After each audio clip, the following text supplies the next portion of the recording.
Hello guys, Noors here. So today we have the latest leaks about the camera module of the Galaxy S23 Ultra.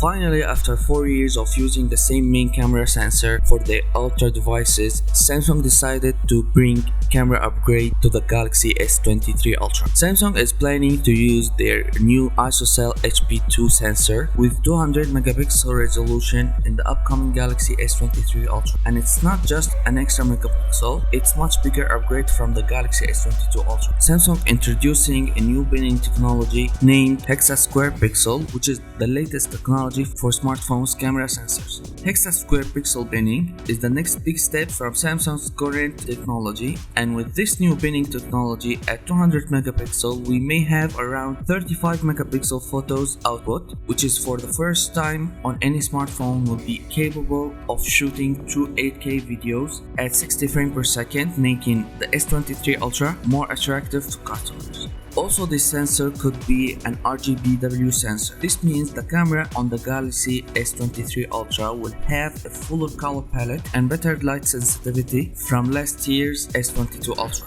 The new sensor is not here yet, but Samsung has informed their partners of its 200 megapixel plans for the Galaxy S23 Ultra, which confirms that the 200 megapixel camera sensor is coming to the S23 Ultra, but also confirms that the 200 megapixel camera sensor is not yet but will start development soon. Also, as a side leak, the Galaxy S23 Ultra will stick to the 10 megapixel 10x telephoto camera.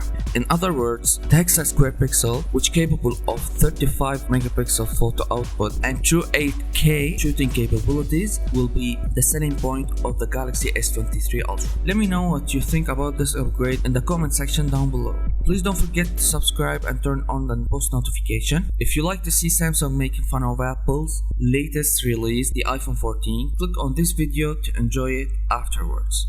Thanks for watching. See you in the next one.